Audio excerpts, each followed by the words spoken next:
Hello class, welcome to another beautiful edition of our studies concerning functions. Today we are going to talk about inverse of a function, and this covers the mapping, algebraic derivation, applications, and interpretations. What is an inverse function? Before we define an inverse function, I want you to take your time, pause the video, and look at these two beautiful relations. There is a relation of f of x equal to 2x. There is also a relation of g of x equal to x on 2. So look at this relation. Here, the domain is x and the range is y. So we'll go to the domain, object 1 map to 2, 2 map to 4, 3 map to 6, 4 map to 8, because the relation is such that f of x equal to 2x. And when it comes to this side too, g of x equal to x on 2. So the relation is such that 2 will map to 1, 4 map to 2, 6 map to 3, 8 map to 4. Take your time, compare these two particular relations. When you look carefully to the two relations that we talked about, from that relation, you will get to know that, or you are going to analyze that the function g reverses everything that function f has done, and vice versa. So that was the observation. Function g reverses everything that function f has done, and function f has also reverses everything that function g has done. That's the reason why I use vice versa here. This indicates that f of x and g of x are inversely related. So the range of f of x is the domain of g of x if you observe them carefully. And the domain of f of x is the range of g of x. Therefore, how can we define an inverse function? Then we can define an inverse function as a function that reverses the mapping from range to domain. So it turns the mapping to come back to a state where the domain of that particular inverse function becomes the range of that main function, and the range of that particular inverse function becomes the domain of that main function. So it reverses the relation. So function g of x can be written as f inverse of x. So it means that when you write f inverse of x, it reverses what f of x has done. So f inverse of x is what is being represented in the diagram as g of x. And f of x can be written as g inverse of x, because g inverse of x also reverses g of x. So if f of a equal to b, then f inverse of b is equal to a. If you observe it carefully, then go back to the diagram and you realize that f of 2 give us 4, as well as g of 4 also give us 2. So the relation reverses themselves. Good. So let's come to graphical views of inverses. Graph of an inverse, or graph of a function, and its inverse are mirror images across the line y equal to x. It's true. It's true. So look at f of x here, and look at f inverse of x. So this particular line is the line y equal to x. That is the mirror. So it is like you looking through a mirror. The mirror will be facing you. That is it. So the once the object the object that you see inside the mirror becomes the image, it is of a lateral view. So when you see this particular function, look at the f of x and look at the f inverse of x.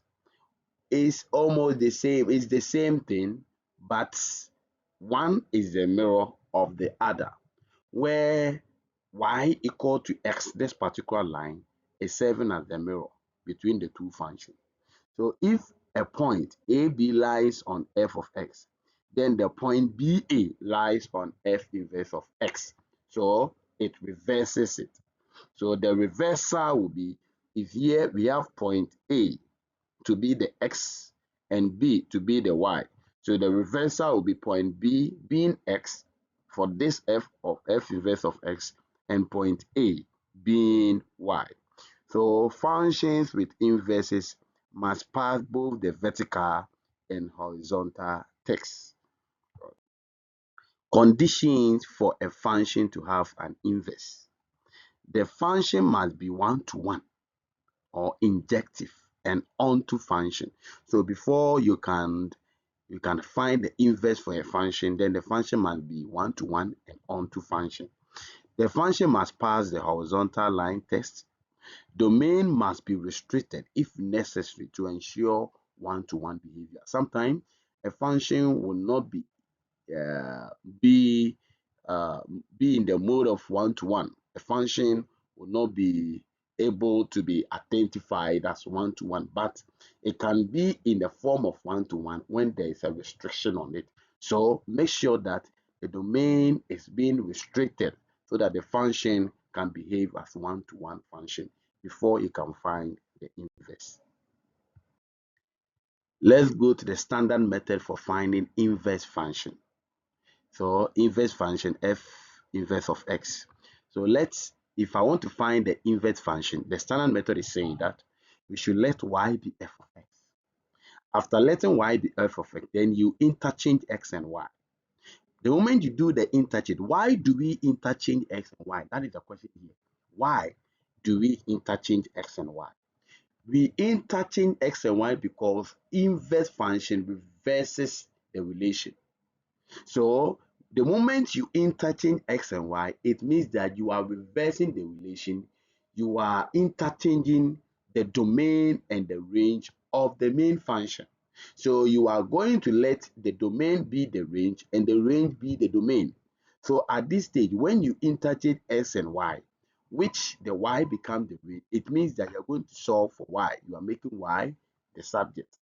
So after making y the subject, the answer you are going to get for y, since you have interchanged the domain and the range, that particular answer becomes the inverse function. So we can also have an alternative method. How do we find the inverse? Then we can also find the inverse by finding the range of a function. How do we find the range of a function? Range is finding the value of y for which x is defined. So if I want to know the value of y for which x is defined, it means I need to make x the subject. So first I'll start with y equal to f of x. Then solve the equation algebraically to make sure that I am making x the subject by finding the range. After getting my answer, if S is the subject, inverse means that domain become range, range become domain. So it's simple. I'll reverse, I'll swap X and what? Y. Good. Now let's see some example. Example here is f of x equal to 2x plus 5. Now I will let y be f of x, which implies that y will be equal to 2x plus 5. So I'm using the main standard method here. So what I'll do is I will interchange the domain and the range. That is interchange x and y. So where the position you see x, let that position be y. And the position you see y, let that position be x, as you can see here.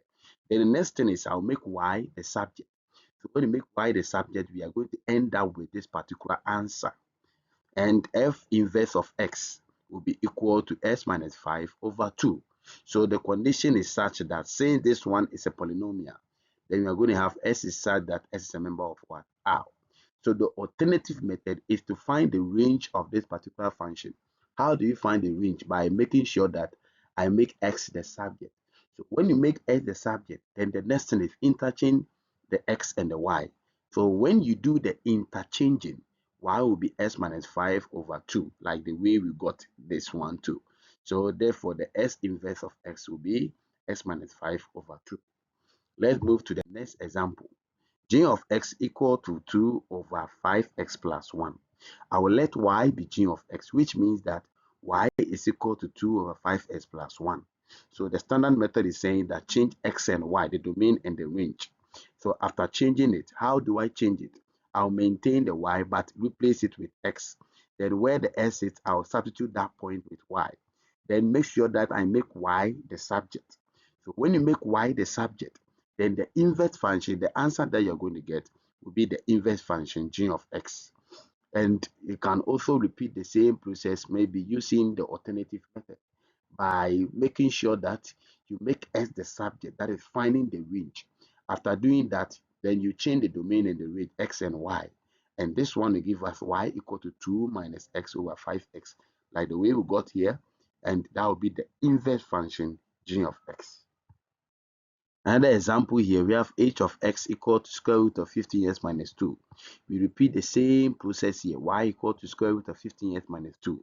Using the standard method, I'll make sure that I change the position of x and y. So where y is will be x and where x is will be y. Then I'll make sure that I'm making y the subject. So I can only do that by squaring both sides. Then I'll get s squared equal to 15y minus 2. Then I'll make sure I'm maintaining the 15y because it is positive. Then the s square will cross the equal sign, will maintain itself. Then the minus 2 will cross the equal sign and then be plus. So we are going to end up with x squared plus 2. And the results will be y equal to s squared plus 2 over 15. And that will give us the inverse function. You can you can solve this question using the alternative method by finding the range, and that will give us the same results. Good. So what we need to understand under the inverse function, or finding the inverse of a particular function, is one, the inverse reverses input and the output. It reverses both the domain and the codomain. So it changes their direction in that particular relation. Then 3, always check for one-to-one function. Make sure that the function you are going to find the inverse is one-to-one, that is injective, and onto, and put it in that way. Then make the function reflect across the y equal to x on the graph. Label domain restriction clearly after finding the inverse, like I did during the previous slide. After the moment you are done finding the inverse, make sure you label the domain restriction clearly, because the domain restriction will let us know whether the function will be defined or it will not be defined. Be precise in algebraic step. Don't over expand. Go straight forward to the point to get your answer. Good. So I have a work for you here, a very simple and applicable try work for you. In fact, this one is a challenging work. You have to try your hands on them, and it will broaden your understanding. Send the results to me as a comment section or through my WhatsApp number. I'll be willing to receive all your results. And look at this question. Very, very good and interesting question, especially for WASSCE students, those going to write your WASSCE examination. Look at this particular question. You can meet it somewhere. A function h is defined as h is said that x mapped to 3x minus 1 over 2x. Find the inverse function. After that, you use it to evaluate 1 over 3. Then this time, this side here, find the function. The function is 18, but the inverse is given to you. Thank you. I'll be hearing from you. We are going to meet for the next session. God bless you.